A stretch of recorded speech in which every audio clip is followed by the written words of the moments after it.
Hey guys, it's Brent from ShortPause.com. I'm with Ben and Taz, and we're having a discussion about Strider on the PlayStation 4. Guys, Strider came out this week. What are your thoughts? Do you love it, hate it? Taz, I know you're a big fan of these 2D platformers, such as like Metroid and Mega Man. What are your thoughts, buddy? What'd you think? Well, I did like the game, but I would say it's just a decent game. I Just a, love those older, yeah, just decent. I love those older games like Castlevania, Metroid, Hardcore Uprising. But there's a few things about this game that keep it from being a great game. You agree with me, boys? Um, I don't know that I would say it's a classic on the level of like a Symphony of the Night or a Super Metroid or something like that. But I enjoyed this game a lot more than I thought I was going to. I didn't even realize at first that this was a Metroidvania style game. I went into it thinking it was going to be more of a action side scroller kind of thing. I didn't realize the exploration elements would be so pronounced in this game. So I actually found myself enjoying it quite a bit because I love that genre of game, and thought this one executed pretty well. See, I have to say that's what I liked about this game. It caught me by surprise too. I didn't think that it was going to be like Castlevania or like Mega Man or like Metroid. But Yeah, for one, I thought the casual gamer can't really get into it. It had a steep learning curve. I'll say the difficulty was pretty hard, and I think Brent commented on this when he talked about the game. It's really more for a hardcore kind of gamer. Now, correct me if I'm wrong, but there is a normal difficulty level and there's a hard. mm-hmm. Was there an easy as well?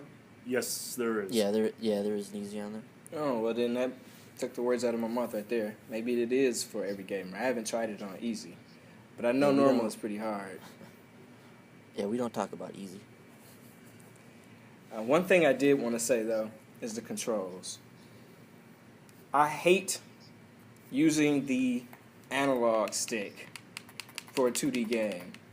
To me, side scrollers in a 2D world, it's best to use the D-pad. And I've mentioned that before. A 3D game like Grand Theft Auto, Skyrim, games like that, the analog makes perfect sense to me, but not in a 2D game. They also had some issues with the button arrangement. Like, I like that the X is the jump. I also like that square is your attack button, but I don't like how they have this.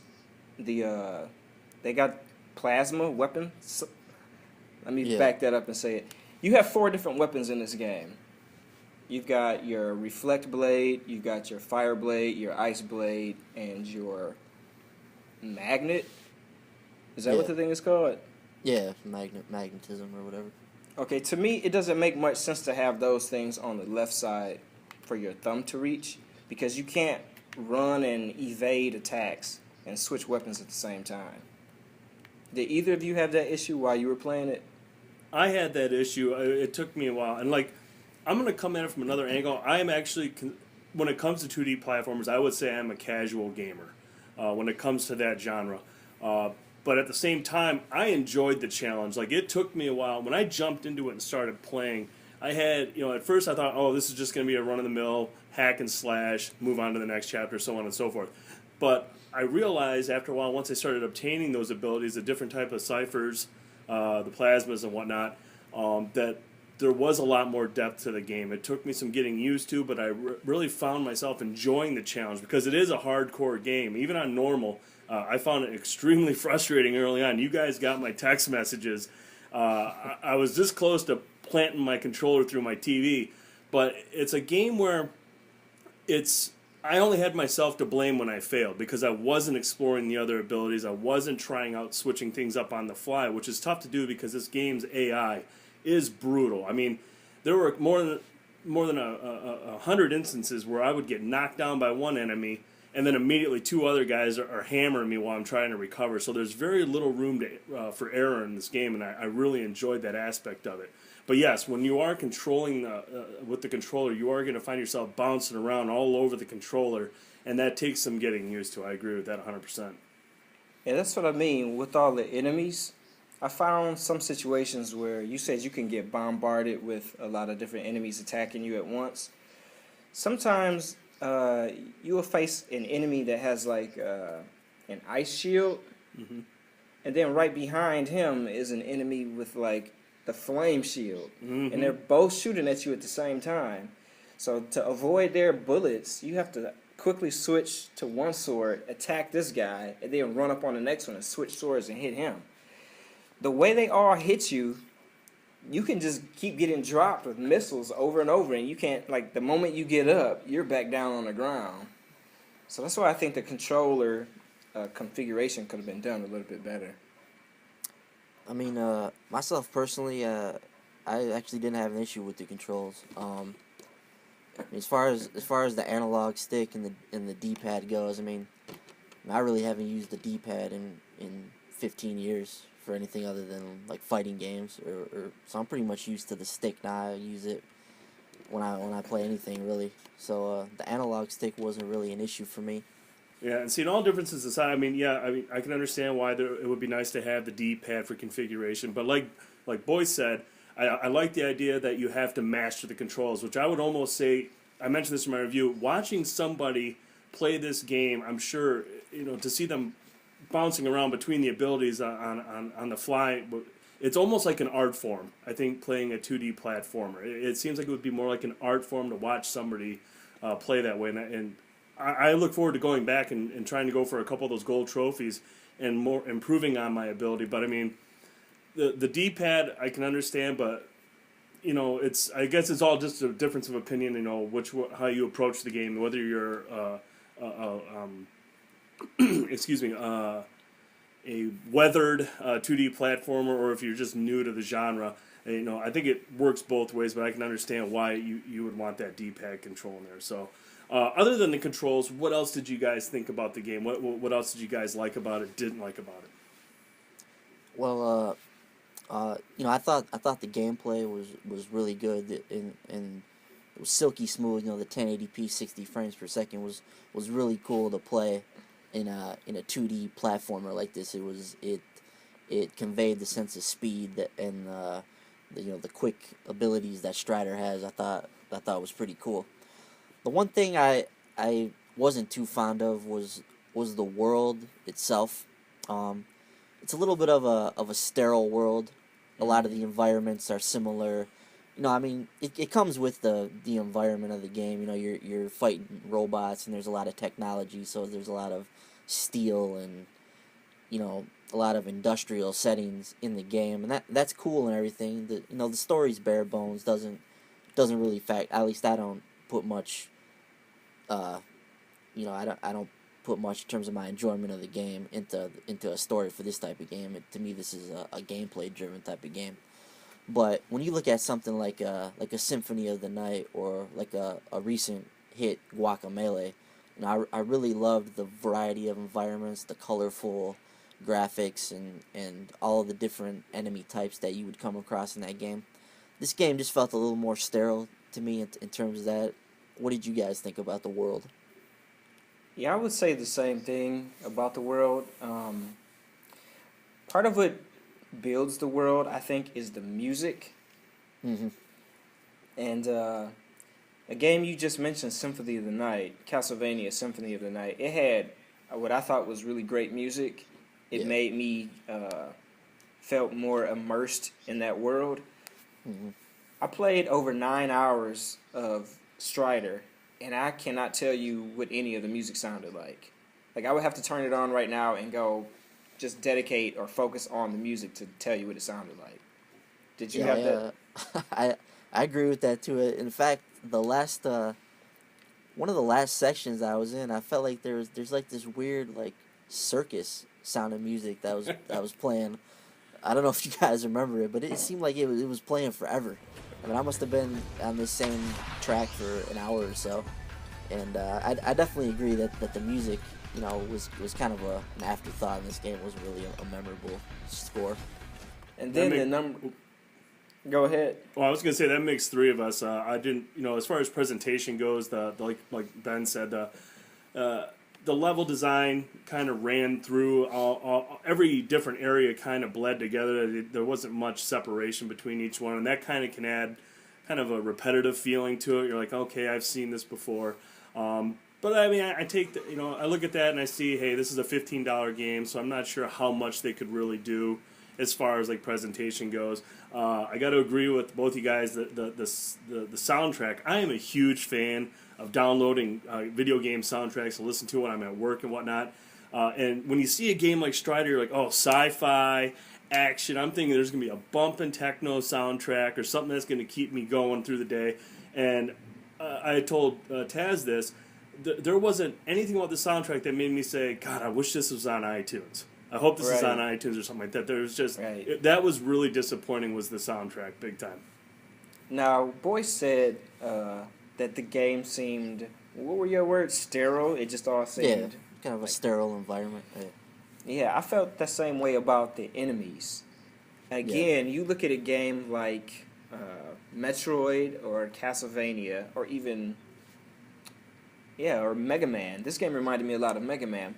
I was going to say the number of enemies, the enemy diversity, I think wasn't really there. There was your basic foot soldier, then you had the big robots. Yeah. And like those sewer rat things. Yeah, those sewer slime things. I hate those things, by the way.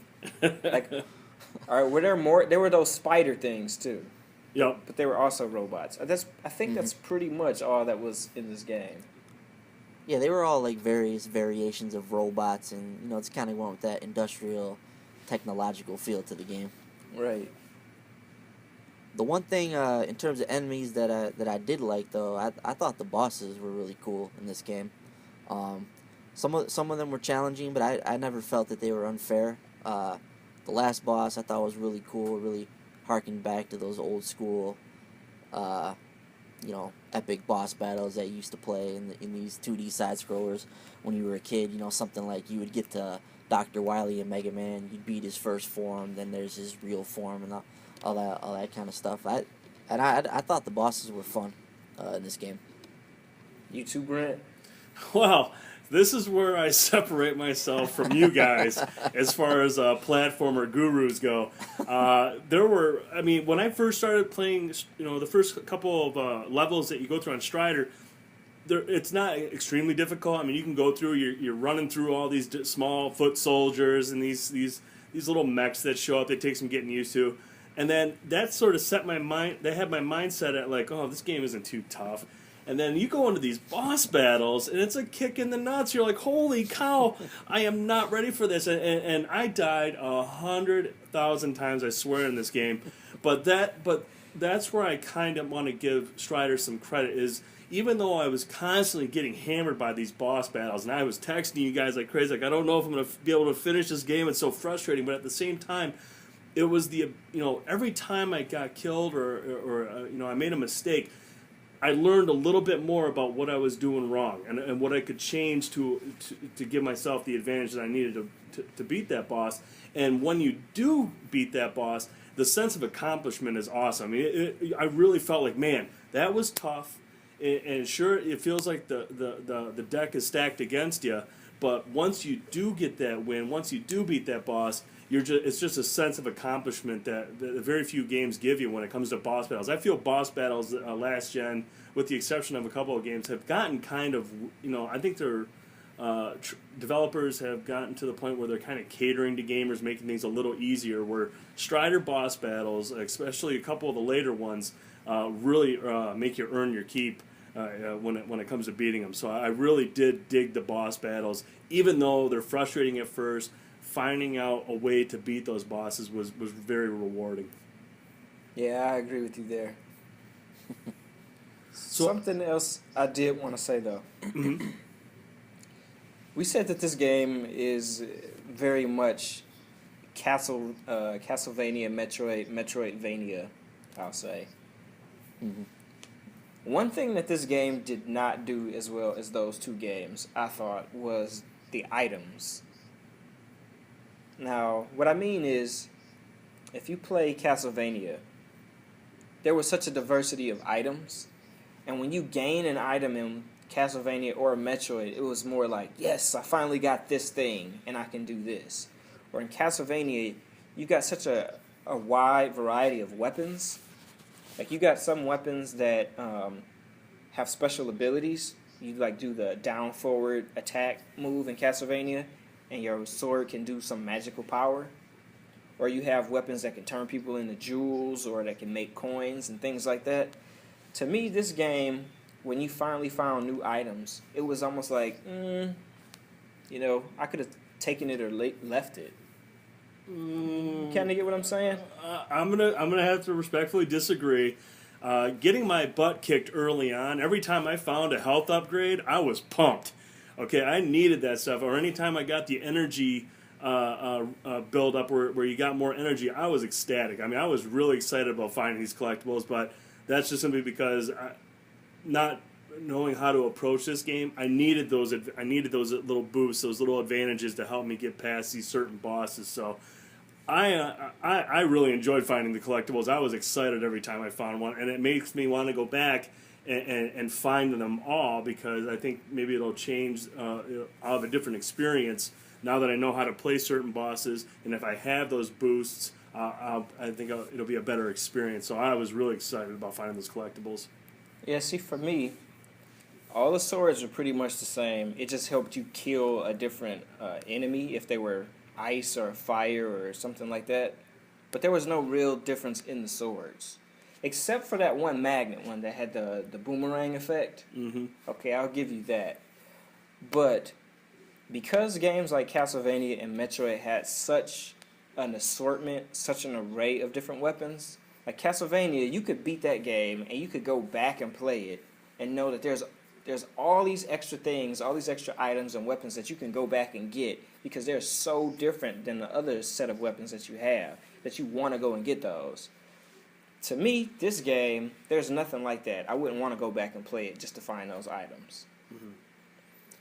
Yeah, I mean, I see what you're saying, and I was thinking something similar at first. Like, when you get to the end of Strider, the game's still tough. You don't, like, when you get to the end of these other games, like a Symphony of the Night or a Metroid or one of these, you're just like a super powered badass at this point, and you can really just wax the floor with anybody that comes in front of you. In Strider, it's still tough when you get to the end of the game. I mean, you're still fighting for every inch when you're fighting some of these tough guys, like those spider robots you were talking about. Mm-hmm. So I see what you're saying in that respect, and I thought about that myself. But it's a slippery slope you run into when you're trying to compare this game to like a Symphony of the Night, because they're different beasts, so to speak. Symphony of the Night at its time was a fully produced retail game, and was based in the Castlevania mythos. So there's a lot of mystical elements that are available to you with that setting. Strider, I don't know much about the Strider franchise. I actually haven't played the original games, so I don't know too much about the history of the series. But it doesn't strike me as something that's as diverse as that. Also, it's just a downloadable title. I don't like to differentiate between downloadable and retail games, but in a case like this, I can see where they might not have been able to put as many different items into the game because they just don't have as much development time or resources to devote to a game of this size, if you know what I'm saying. So other than the controls, the controls and the presentation and the difficulty level of the game, in the end, I mean, would you guys recommend this game to friends? If they're looking for a tough 2D platformer, if they're looking for a challenge, because right now on the PlayStation 4, you're basically looking at first-person shooters or action-adventure games. I mean, this is something that's kind of different that's out there right now that people, who are looking for a game to play. Would you guys recommend this game to friends? Me? No. Not at all. Not for a second. No, I wouldn't. Because there's too many other great games out there that I would say, why waste your time with this game? Okay, Ben? Well, I mean, I would definitely disagree with that. Despite some of the faults that we've talked about and some of the shortcomings, to me it's really just a blip on the radar, because I thought this was a fun game. The gameplay was there. I thought it executed on the Metroidvania style exceedingly well. I thought it was a silky smooth gameplay experience. You know, fun bosses, challenging. There were some challenging platforming aspects towards the end of the game as well that I enjoyed. So I would definitely recommend it to anybody that's a fan of the genre, of the Metroidvania genre. Anybody that likes Symphony of the Night or Super Metroid, Guacamelee. Anybody that's a fan of those games, I think you're going to dig this one. Yeah, I would say, you know, it would all depend on the person. If they had a quicker temper than I do, I probably wouldn't recommend it because I don't want to see any bodily harm or any TVs destroyed. But I mean, anybody else that likes a good challenge, that doesn't mind working for that win, I would definitely recommend the game. I think it's fun, it's fluid, it's there's a lot of action. Yeah, there are some shortcomings. The story is, like I said, the story is just after an hour I couldn't care less about the story. But the gameplay itself is fun. It's addicting. I wanted to keep going back. Even after getting my butt kicked over and over, I wanted to keep going back. So that tells me that it's a fun game. It's a challenging game. It's not going to be for everybody. But if you're looking for something on the PlayStation 4 that isn't like everything else that's out there, I would definitely recommend Strider. Well, there you have it, guys. We've discussed Strider for the PlayStation 4. Let us know in the comments box below if you've picked it up. Let us know your thoughts on the game. And stay tuned to shortpause.com for more information. Don't forget to also follow us on Twitter @TheShortPause. We'll talk to you guys later.